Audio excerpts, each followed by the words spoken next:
Salut à tous et bienvenue, bon retour sur ma chaîne, sur le canal de Cédric Canal. Alors, en ce jeudi 14 mars, nous allons revenir sur ce qu'il s'est passé hier, mercredi soir, au Civitas Metropolitano, l'élimination de l'Inter donc en huitième de finale de la Ligue des Champions, le finaliste de la dernière édition qui quitte donc la compétition dès les huitièmes de finale, élimination au tir au but avec forcément des regrets. Je vais revenir rapidement sur une dizaine de minutes, après une nuit blanche madrilène. Que penser de ce match déjà? Bien très certainement que les regrets principaux sont au match aller, puisque au match aller, il n'y a pas eu match en fait. L'Inter s'est imposé seulement 1-0, car dans le contenu, ça aurait dû faire 2 voire 3-0. Les attaquants ont gâché énormément d'occasions.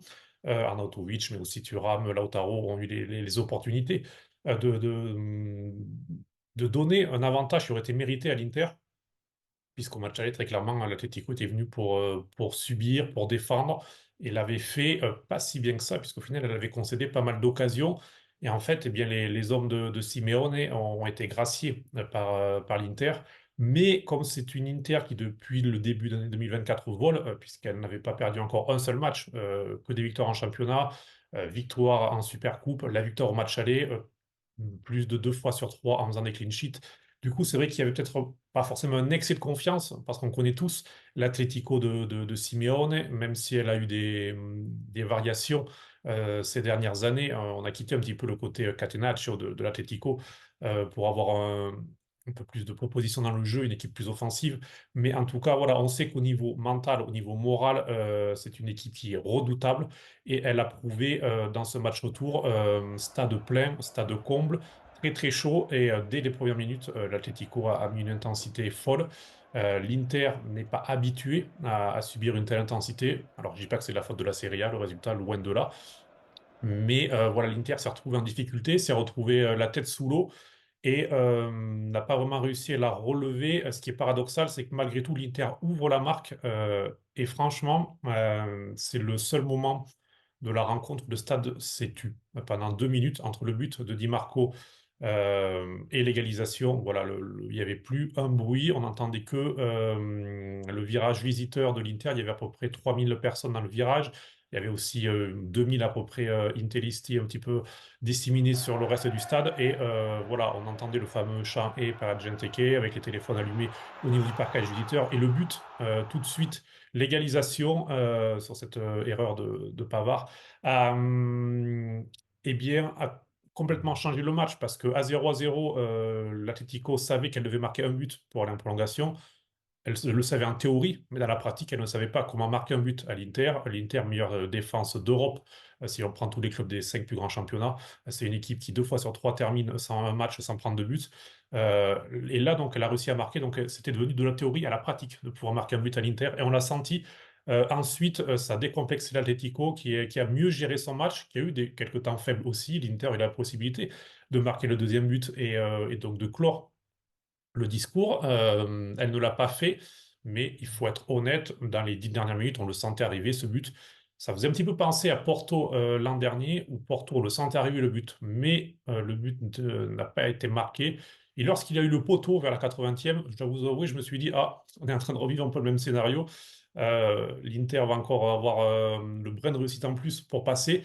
Eh bien non, finalement, il y a eu l'égalisation sur les deux matchs, avec ce but du 2 et puis même Riquelme qui dans le traditionnel, offre la prolongation à l'Inter en mettant sa reprise au-dessus de la transversale de Yann Sommer.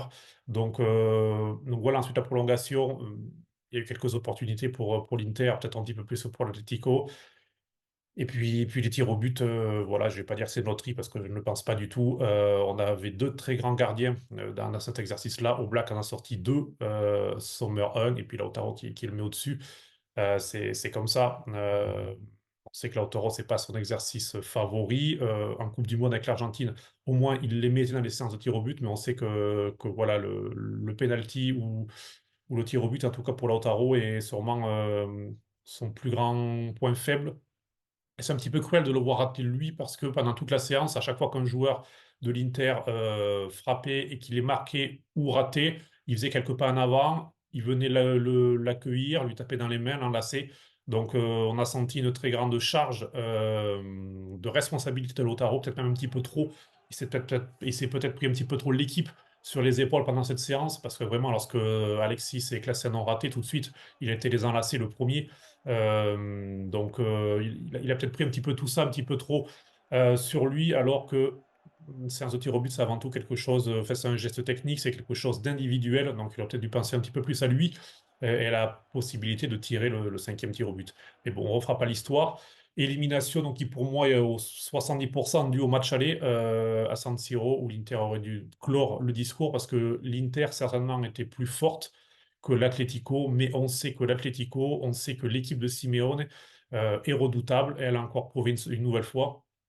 L'Atlético n'a toujours pas perdu un seul match sous Simeone à domicile lors des confrontations à élimination directe, et seulement 5 défaites en Ligue des Champions dans toute son histoire sous Simeone en Ligue des Champions à domicile. Donc voilà, c'est une équipe, on sait que c'est un enfer de se présenter au Metropolitano, et ça a été une nouvelle fois le cas. Stade très très beau, petite parenthèse, vraiment un très très beau stade, facile d'accès en 30-40 minutes. 45 selon d'où vous venez dans le centre, avec un changement de métro.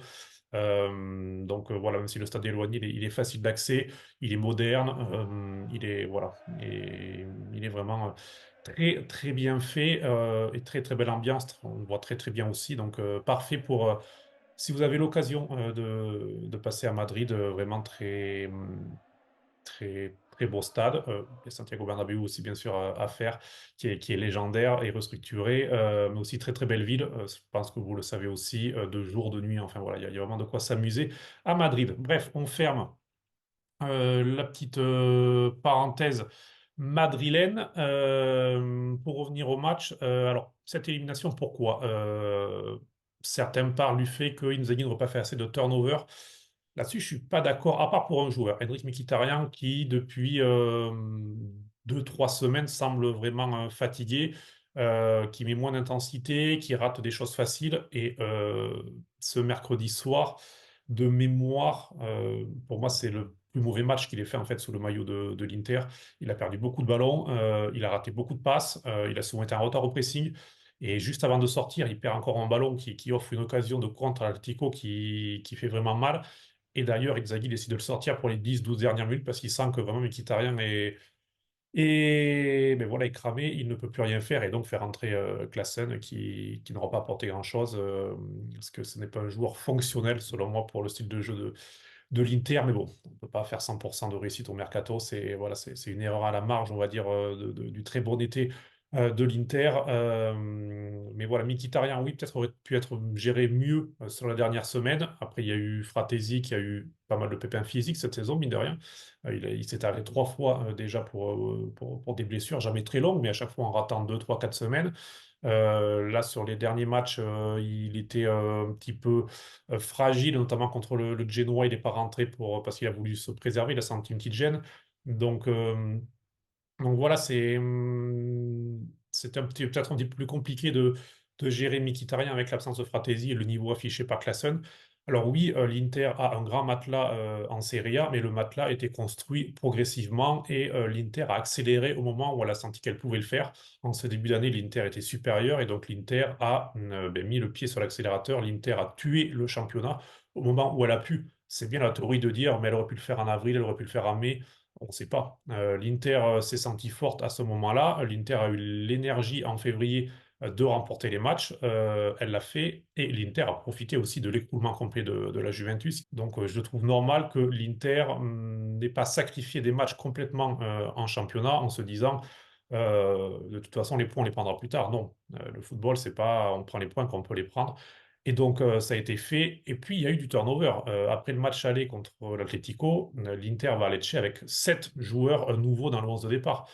Entre le Genoa et Bologne, donc les 2 derniers matchs là les 2 matchs qui ont précédé ce retour contre l'Atlético de Madrid, il y a eu 6 changements entre les 2 matchs. À Bologne, Pavard, Lautaro et Di Marco n'ont pas joué. Dumfries a joué 45 minutes. Thuram, Çalhanoğlu qui revenait de blessure 60 minutes, comme Mkhitaryan. Donc, Il y a tout de même eu une gestion. Bastoni était suspendu contre le Genoa. J'ajoute De Vrij d'ailleurs qui n'a pas joué non plus contre Bologne. Donc déjà quatre titulaires n'ont pas joué, alors que Simeone, à part Griezmann qui s'était blessé au match aller et qui était de retour, a mis son équipe type en championnat le week-end dernier. Ça s'est pas bien passé. Donc voilà, je pense qu'il n'y a pas de règle sur turnover, pas turnover, gestion, pas gestion. Je répète, pour moi, Mkhitaryan, oui, parce que il a 35 ans, parce que c'est le joueur où il est à chaque match dans le top 3 des joueurs qui courent le plus. Donc, et il arrive sûrement là, dans un moment où il manque d'énergie, où il manque d'oxygène. Pour les autres, franchement, non. Voilà, je pense pas que le match de Lautaro soit lié à la fatigue. Euh, je pense pas que le match de Pavard soit lié à la fatigue. Je pense pas que le match de Thuram soit lié à la fatigue. Non. L'Inter a été prise par l'intensité de l'Atlético, a eu du mal à répondre. Et voilà, après, il y a des épisodes dans le match qui ont été défavorables, mais ça manque un petit peu de réussite, pour être clair.